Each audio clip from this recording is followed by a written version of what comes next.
Hi, this is Nicki Truesdell. I believe that education is discipleship. Anyone can homeschool. There's no such thing as behind, and it doesn't take 12 years to educate a child. Welcome to my podcast. Welcome to the final episode in my Homeschool 101 series today. We are going to talk about high school, and this podcast will have 3 parts all in one episode.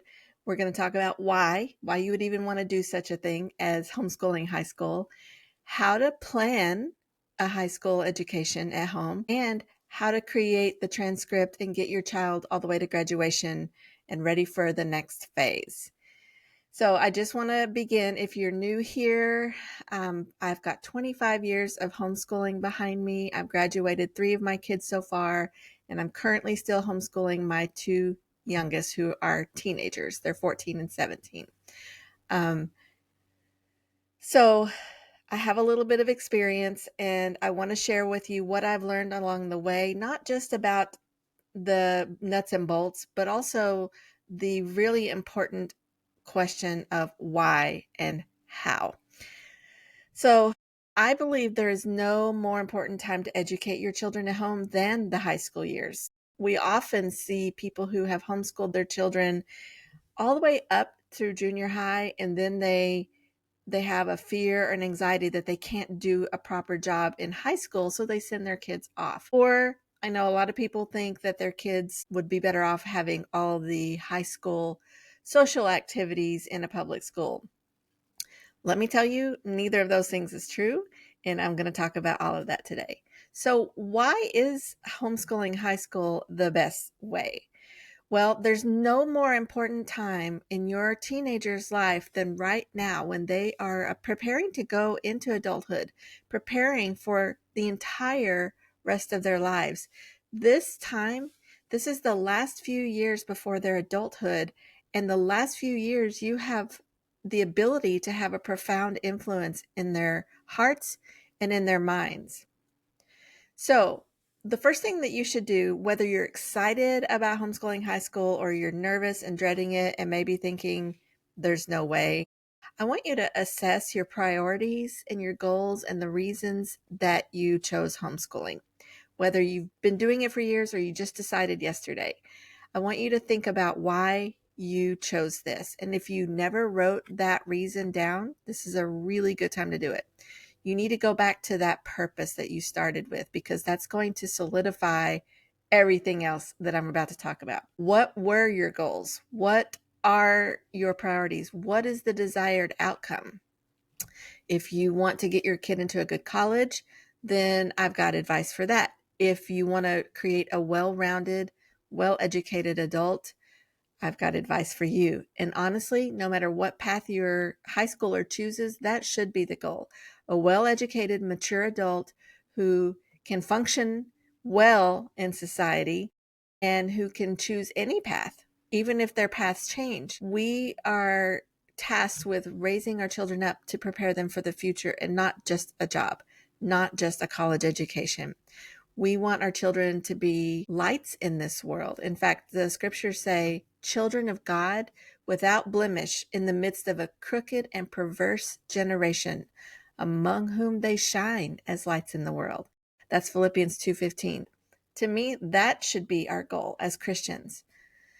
So there's so much more to this than just a high school transcript or a graduation. Yes, we are going to teach the basics. We are going to keep track of high school credits, but I don't want you to be a slave to the credit machine. Teach them how to read well, how to think critically, to be logical, how to communicate effectively, how to be independent.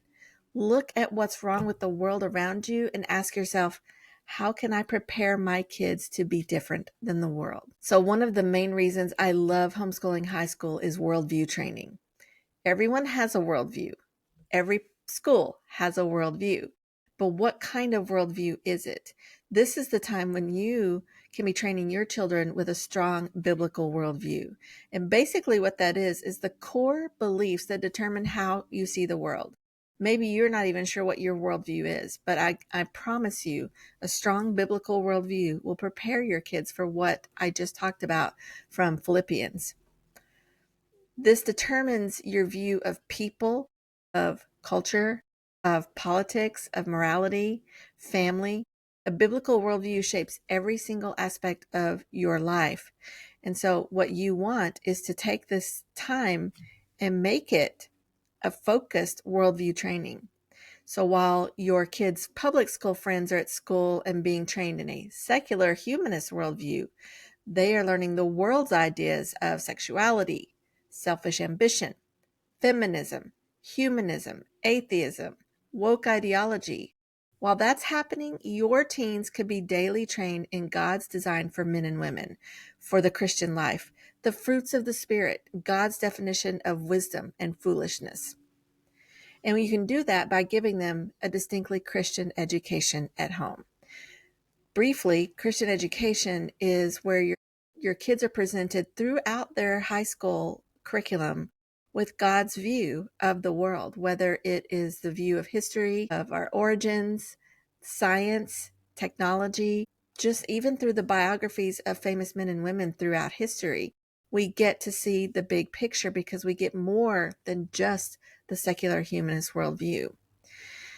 It's not neutral. A Christian education is also not neutral. So you've got to pick which not neutral education you want to give your teens.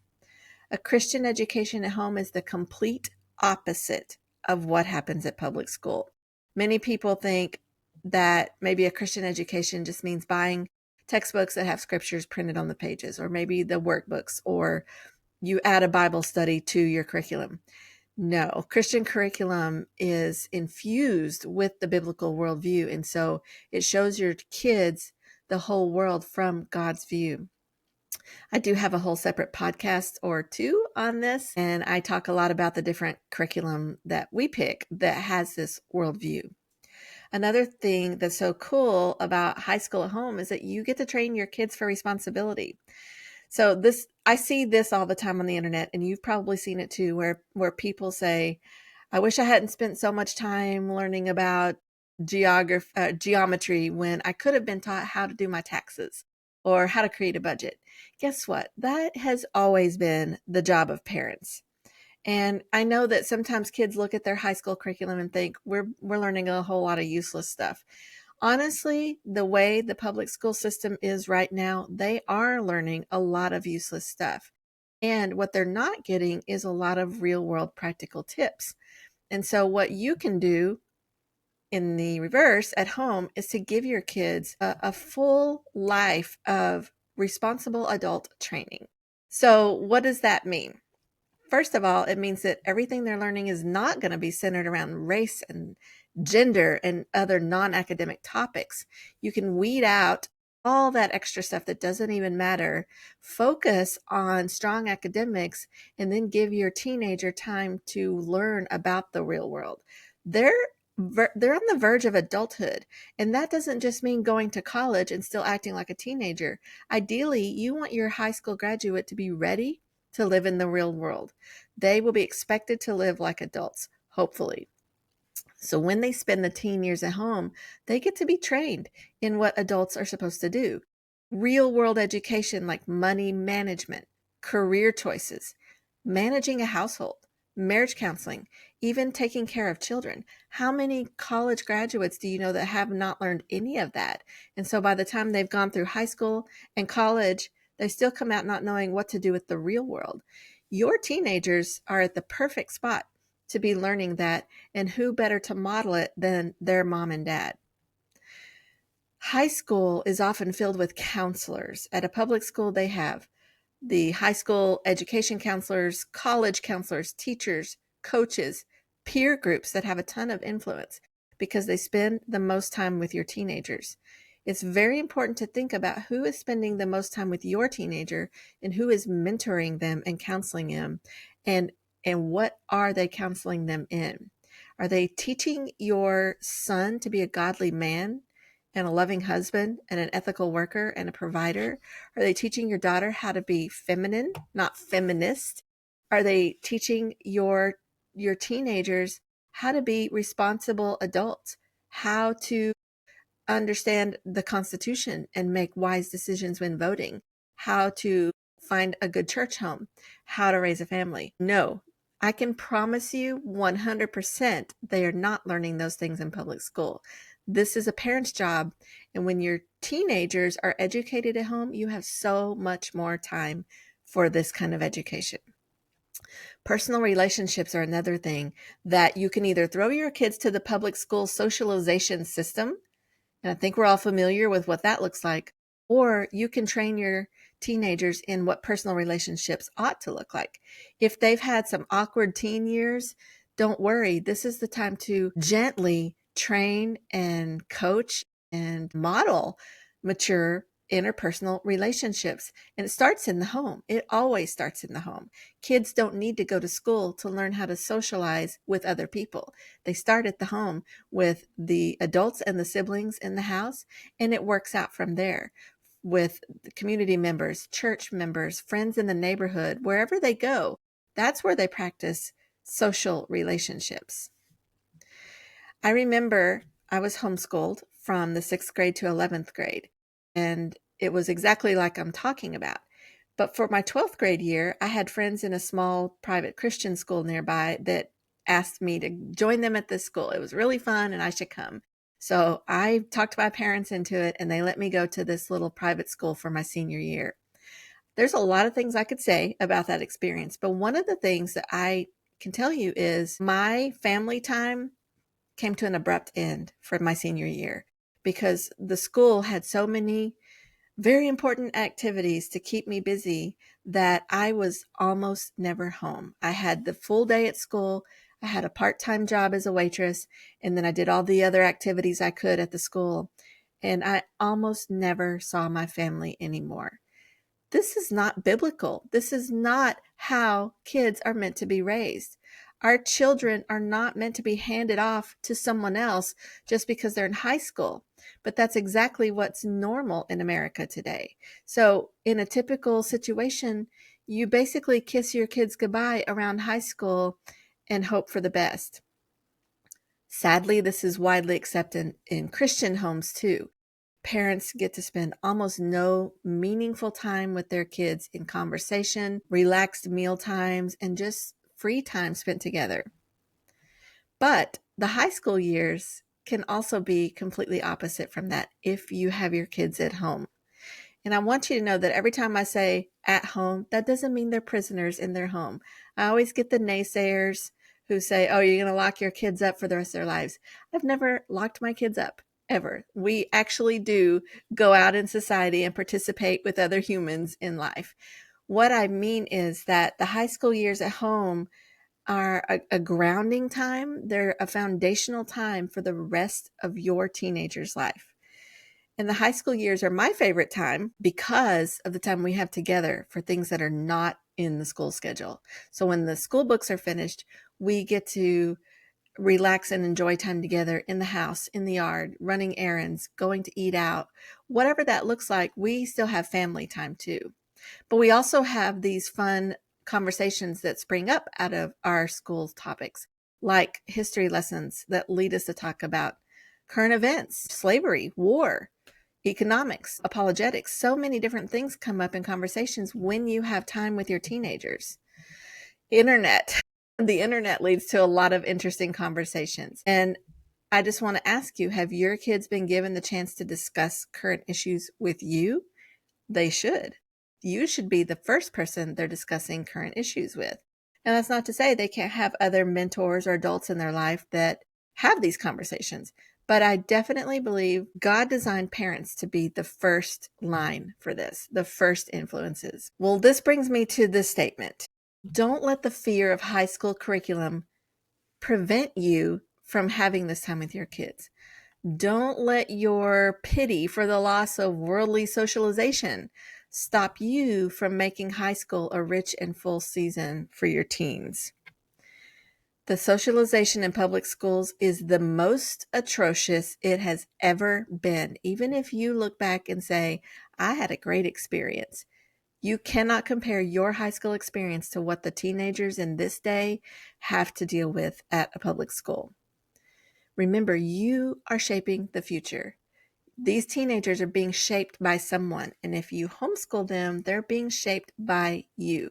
That is a gift. It is a huge, unexplainable gift to be the one shaping your children.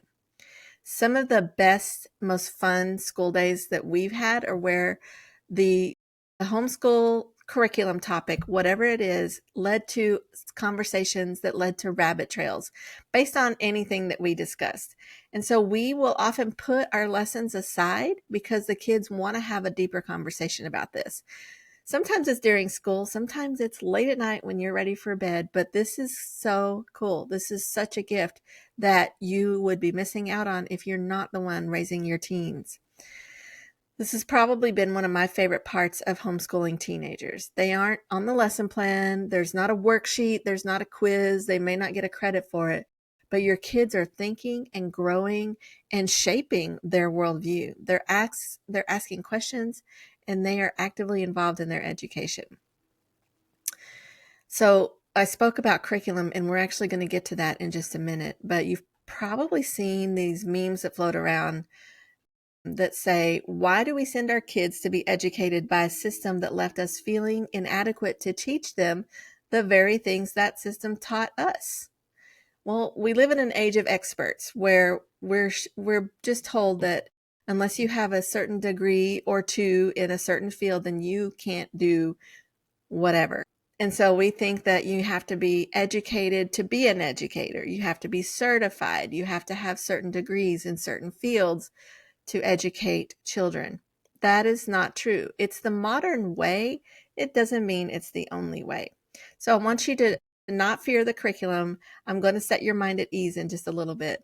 But one more reason about why we homeschool high school, the teen years are hard. You probably remember that. Even as a homeschooled teen, I still remember the awkward phases, the peers, just the nervousness of being around people sometimes. What if I look weird? All those things that comes with being a teenager. They've got these hormones, they're going through puberty, and nothing feels normal. You remember this, but imagine living that in the comfort of your own home instead of most of your life around other teenagers going through the same thing. Not being in public school during the teen years really changes a life. I cannot stress that enough. And again, no, I'm not locking the kids up at home. I'm saying they are not immersed in teen culture through their whole high school career. So let's get down to the question that you're really asking, which is, how am I actually going to teach high school? Despite everything I've said just now, you're probably still a little nervous about that. How do I teach math? I don't want to do a research paper. I don't remember history. I don't want to dissect a frog. So let me help you through this part. I want to first state that I know these things that I'm saying are true. First of all, because I was homeschooled by my mother, who dropped out of school in the 9th grade in the 70s.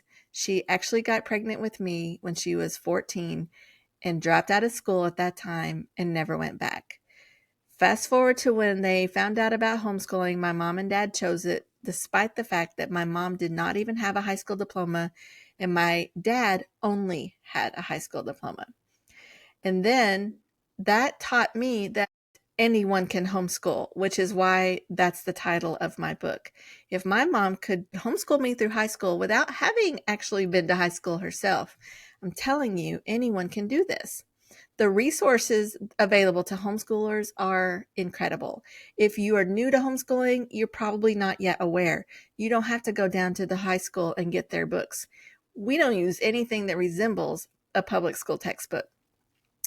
The curriculum industry for homeschoolers is huge and widely varied. There's something for everyone on every budget, every educational level, every special need. The possibilities are endless. And so I want you to understand that there is a world of curriculum out there designed for parents just like you. You can teach high school. A transcript is necessary if they're going to college, and I'm going to walk you through how that works. But The education that you're providing your kids is way more important than that final list. It's not about what you have on a checklist at the end of those 4 years. It's really about the 4 years that you're educating your children and the worldview that you're shaping and the person that they are becoming. So I want you, as we go through the rest of this, I want you to understand to focus not on just teaching your children certain subjects so they can achieve credits and you can check off a list. Teach them about being a good citizen. Teach them about being a Christian. What do those things mean and how do I fit that into the transcript? Because the list that you create is only good for a single purpose. That's proof of high school and for a few years, but the actual education is going to last them a lifetime. So let's talk about how to plan high school at home. Well, with every kid, if they go to the high school counselor at school, they're first going to ask them about their plans for the future. And that's what you will do with your kids. If you've already been homeschooling and spending childhood with your kids, you probably already have an idea. But if you're not sure, sit down and talk about that first. That doesn't mean that your kid is going to have a plan, but many do. I've had kids on all ends of that spectrum that had big plans and some just didn't know and weren't too concerned about it. So find that out first. And if they have some plans, say, okay, we're going to figure out how to get you there. If they don't have any plans at all, that's okay because you still need to get them into adulthood. You need to prepare them for life. You're going to have to break out of the public school mindset because what you're probably thinking is, I need certain amounts of math, certain amounts of English, blah, blah. Yes, you do need those to meet certain graduation requirements. But what I want you to also think about is, what kind of person are we shaping? So the first thing I really want you to think about before you get into what do I do to get them into college is work and marriage, because almost every one of your kids is going to get married and many, if not most of them, will get a job. What that's going to look like will vary among all of your kids and all the other kids in the whole world, but everyone needs to know how to live life outside of their home with their parents. They need to be prepared for the real world, and that is going to happen over these 4 years. So they need to learn to earn money, budget, how to pump gas, how to find a good deal, how to shop for utilities, how to take care of a car, how to find an apartment or a home to rent or to buy, and how to save up money and how to find the best deals on all of that. They're going to eat. They need to plan meals, learn how to cook food, shop for bargains. They are going to probably have a house eventually where they have to care for the lawn, care for the home, take care of that car, and all of their belongings. They're going to need to possibly learn how to make repairs or to find a good repair person. They're going to shop for insurance and possibly make claims. They're going to have to look at their health and assess it and what are their medical needs and how do I find the right practitioner. They're going to continue to grow in their faith and attend a good church and surround themselves with wise friends. They need to learn how to manage their time well, not wasting it in endless hours of entertainment, and how to be productive on a daily basis. They need to learn how to look for opportunities to help others in the world. These are life skills, and they don't generally come in a curriculum. Some curriculum will teach them a few of these things, but this is stuff that you learn by watching your parents and by doing it with your parents and on your own. So a responsible parent will actually have started teaching these things long before their children leave home. It's not enough to say the summer before college, oh, let me show you a few things. It's a much more valuable education if they've been watching this happen in their own family long before graduation. I believe that by the time a teenager graduates from high school, they should be capable of living on their own. I don't mean that they should be kicked out and forced to live on their own necessarily, but they should be capable of it. They need to have the skills and the knowledge necessary to do so. Now, obviously, you can't teach them every single little thing about the rest of their lives, and that's why they have phones so they can call their parents and ask for advice. But generally, your teen should be capable of moving out and starting life on their own without a ton of difficulty. They need money management training. Every single human needs this. And this is actually a good course you can get in personal finance for high school, but it also is modeled and talked about a lot. No matter how great your students' SAT scores are, or how great they are in math, or how many classic novels they've read, these things are not going to help them manage a home and start a family. So you need to give them the life skills as an ongoing process. And you need to help them learn how to iron their clothes and go for a job interview and manage it well. Another thing that is not usually part of the curriculum, although I think it should be, is Bible study. And I said in my middle school podcast that the Bible is not a school subject because it should be a part of everyday life. However, Bible study, learning how to study the Bible and understanding all the different parts of it, are a wonderful elective course for a high school student on top of daily Bible study.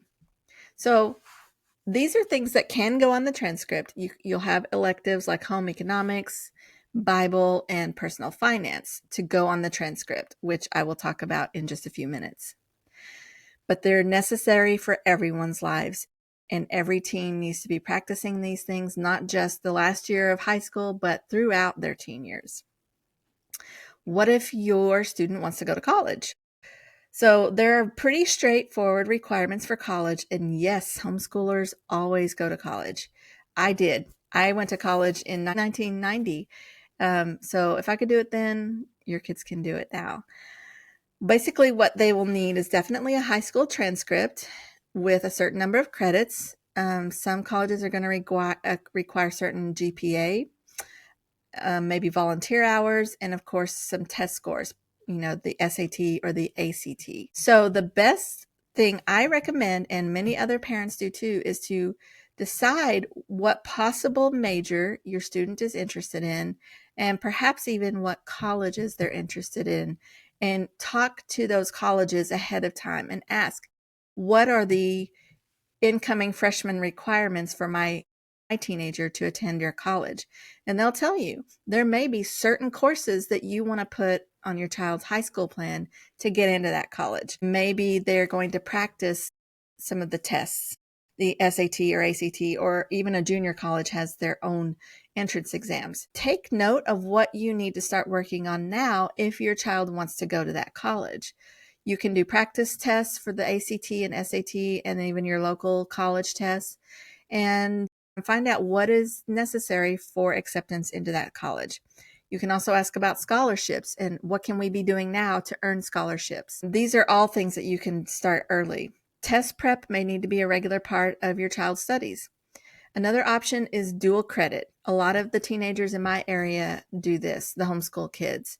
And so there are actually a couple of options for homeschoolers. They can go to the college just like everyone else does for dual credit. And they basically, if you don't know what that is, they earn college credit and high school credit for one course at the same time. So that course can go on their high school transcript, but it counts towards their college degree. But homeschoolers also have a lot of options to do these at home with online courses from universities around the country. In fact, it's been pretty popular for a long time to do it this way. So check into that. I'll put some links in the description about how to find out about that too. But it's a really cool option, especially if you are not a fan of liberal university campuses, but you still want your kids to get a college degree. This is a good way to do it. So now let's talk about the actual academics. And even though I just talked to you about college and there are requirements to get in, I don't want your whole focus to be on credits and state requirements. We're not ignoring them, but I don't want that to be your top priority. I want you to start with the big picture. What is my child going to be?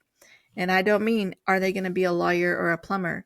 I mean, what kind of person is this child going to be? What should a well-educated and well-rounded person actually know? Now, I think this is the fun part.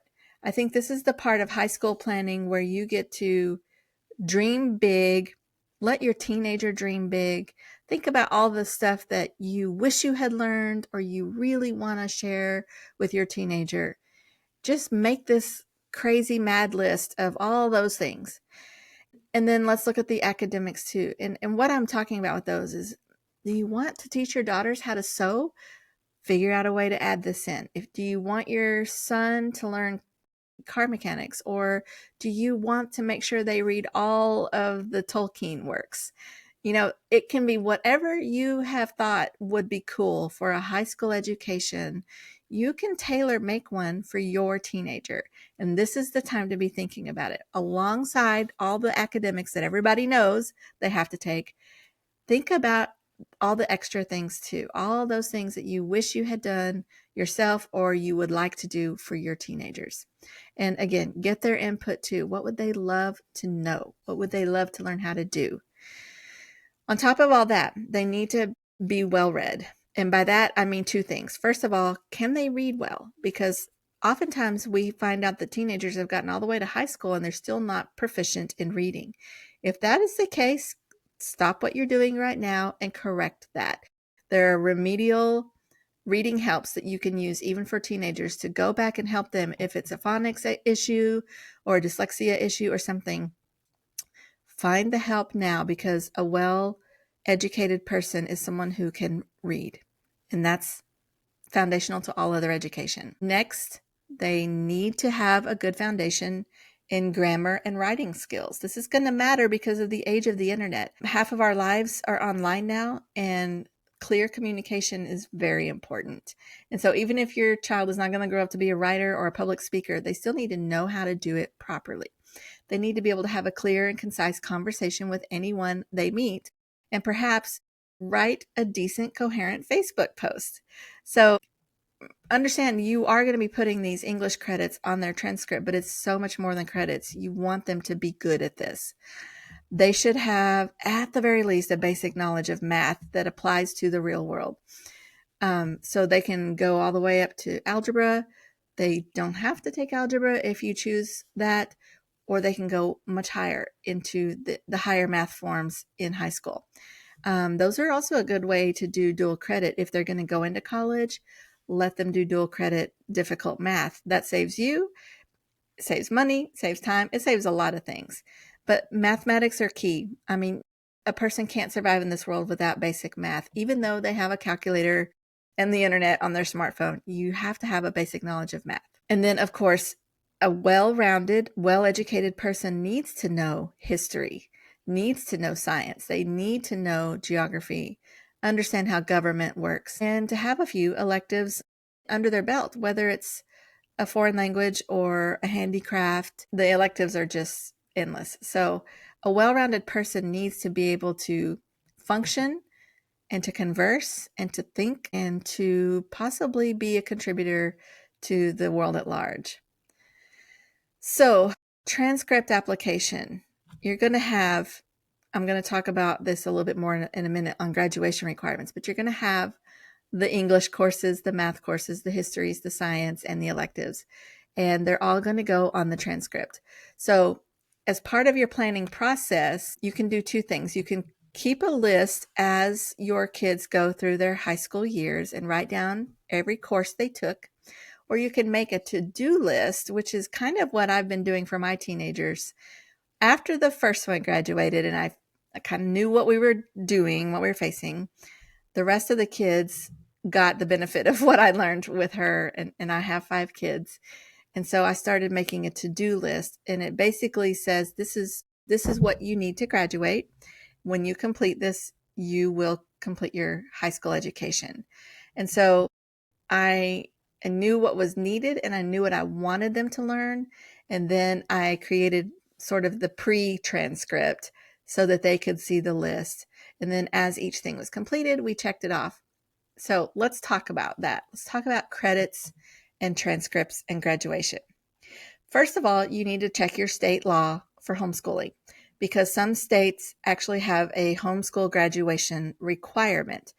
Find out what that is, and if they have one, start there. If not, you create your own requirements. We live in Texas, and there is not a homeschool graduation requirement. And so what you can do, if you don't have a requirement, but you don't know where to start, go look at what public school does. And I know you're thinking, what did she just say? But the goal is to have a framework to begin with. That doesn't mean you're going to do what they do, but you can start with their framework and decide how to tweak it for your homeschool. Many families do this, and it makes us feel safe, and that's okay. So typically you're going to be looking at 3 or 4 math credits or courses, 3 or 4 language, which could be English, composition, literature, something like that. There will be a certain amount of history and science courses required. A lot of times it's going to be American history, world history, and geography. I don't do it that way, but that's kind of what you'll see as a standard out there. Same with science courses. There will probably be biology, chemistry, physics. Depends on how high you want to go. And then electives like foreign languages or many other electives. You can also include athletics of some kind, PE, if you want to call it that. With these credits in your mind, this requirement for a certain number of credits, now you can make a written plan. I like to make an outline with pencil because I know it's probably going to change or get updated, and it's sort of a rough draft transcript. Start by penciling in the courses that you know they need. Then add in the possibility of dual credit courses for some of those.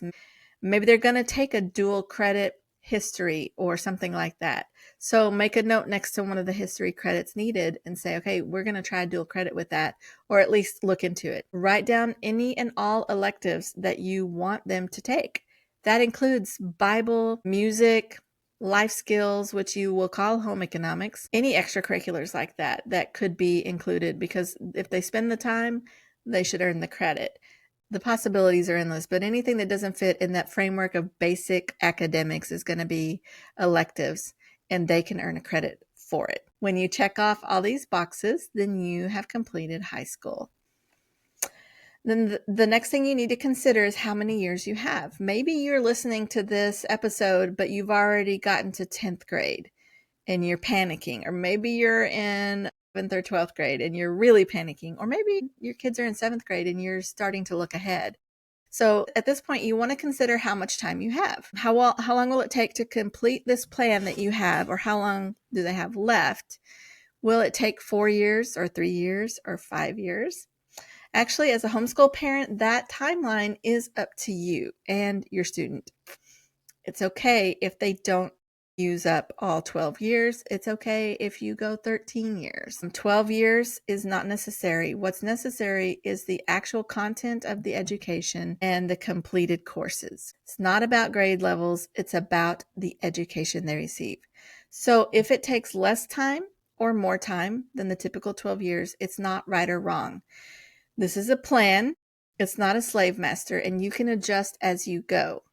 I have one son that I've spoken about a couple different times who wanted to graduate early, and he said this at 12 years old. So I gave him the to-do list and said, this is what's necessary to graduate. He tackled it. He took it seriously and said, I will do this. And so he did graduate 1 year early. You can do that. Your kids can start their dual credit courses. They could start college online early if they want to. Or if you've got a student that has struggled or has needed some sort of catching up in some way, it's okay to go longer. It's not a failure to graduate someone at 19 if they still haven't really received an education. If they're not proficient in the very basic things they need, like math and reading and communication skills. So don't panic if you think, oh no, we don't have near enough time left to do this. It's okay to continue their education for an extra year, maybe 6 months, and you be in charge of the schedule. You are in charge of your homeschool, so you need to make that call. No matter what time you're starting, as you work your way through these high school years, keep track.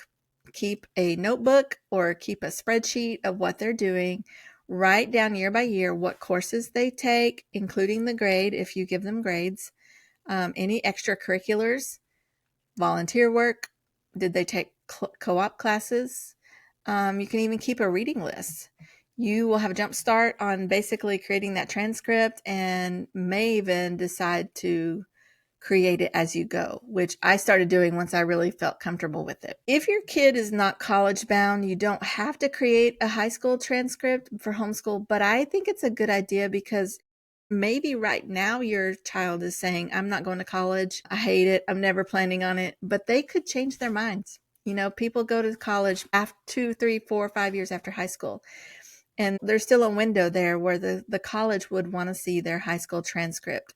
So I suggest creating one no matter what. If you want to keep records without an official transcript, you can at least create a portfolio of their school years for preserving memories. But I really do recommend a transcript. I've created one for all of my kids, and not all of them have used it for any official purposes. So how do you create a transcript? Well, if you've started keeping a spreadsheet or a list, like I told you, this is going to be easy peasy. If you haven't done that, you need to brainstorm and go back in time and remember what your kids have taken. But really, it is a list. So I use an Excel spreadsheet. I like spreadsheets. And for each year, I have a little square on that spreadsheet that tells what courses my kids took. You can divide it by year, or you can divide it into subjects like English and the math and things like that. For each grade, I list the courses completed and the grade that they received. At the top of this transcript, I have their name, our home address, and phone number. If your homeschool has a name, include that. I actually include the name of our homeschool group and the date of graduation. And then at the bottom, total up their grades to give them a GPA. And then at the bottom, I also include a place for my signature and also to have it notarized. And then I take it to the bank or wherever to actually have it notarized. This is not nearly as hard as it seems, and I'm going to share some links with you that actually show you what I'm talking about, so you don't have to remember everything I just said, but it's not rocket science at all. It starts with just keeping records and jotting down what your teen has learned. To figure high school credits, again, I'm going to share more with you on this in writing so you can study it, but you determine how much time was spent on a course. Typically, 60 hours of instruction time is about a semester or half a credit.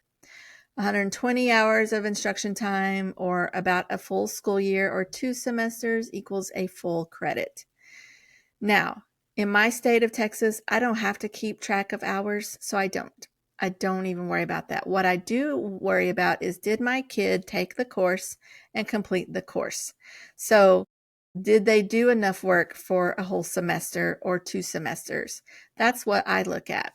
If they completed a course that should have taken a year, but they did it quicker, I still give them the credit because they did the work. If it takes them 2 years for a half credit course, you could decide if you want to give them more credit because of the time spent. That's really up to you. I'm not going to assign extra hours of busy work just to say, okay, now we're up to 120 hours, because my kids are people and I'm going to treat them like people, not like cogs in a machine.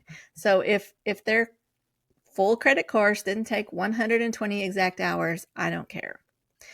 But depending on the state you live in, you need to make the call individually. So let's talk about graduation now. People always say, how do you graduate? How do you graduate? Do you know what a graduation is? It's a celebration. It's a public declaration that we have finished high school. That's all it is. You know you need a certain number of credits.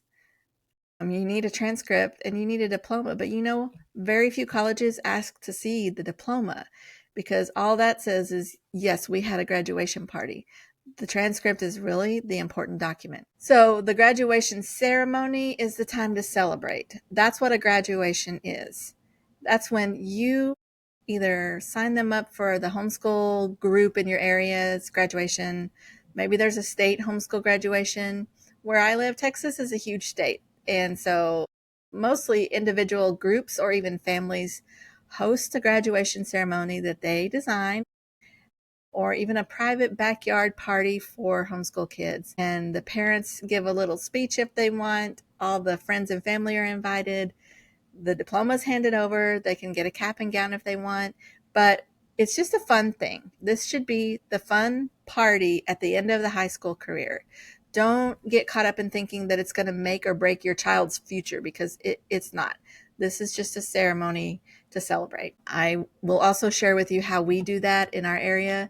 There is a place called homeschooldiploma.com where you can order everything you need, including the cap, the gown, the invitations, the announcements, and the diploma. Or you can do all of that individually. I just want to remind you what's important at this stage. Yes, you're going to teach the basics. Yes, you're going to give your kids a good education. You're going to keep track on a transcript. You're going to have a list. You're going to give them the ability to go on and do college, trade school, military, or straight into work and family. The high school transcript sounds like the scariest thing ever, but it's just a list. It's a record of what they did. It's helpful. Sometimes it's necessary.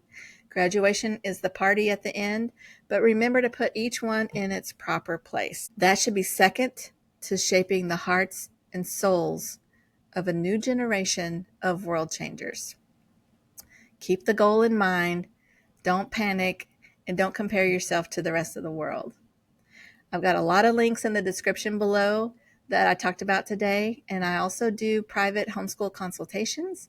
I've talked to a lot of parents that wanted help getting ready for high school or figuring out how to finish it up. So look at my website, nickitruesdale.com, and go to the menu for consultations. They're affordable for 30 minutes or an hour, and I'd be glad to work with you individually. Please don't be afraid of high school. Embrace it as the last few years you have to shape your teens.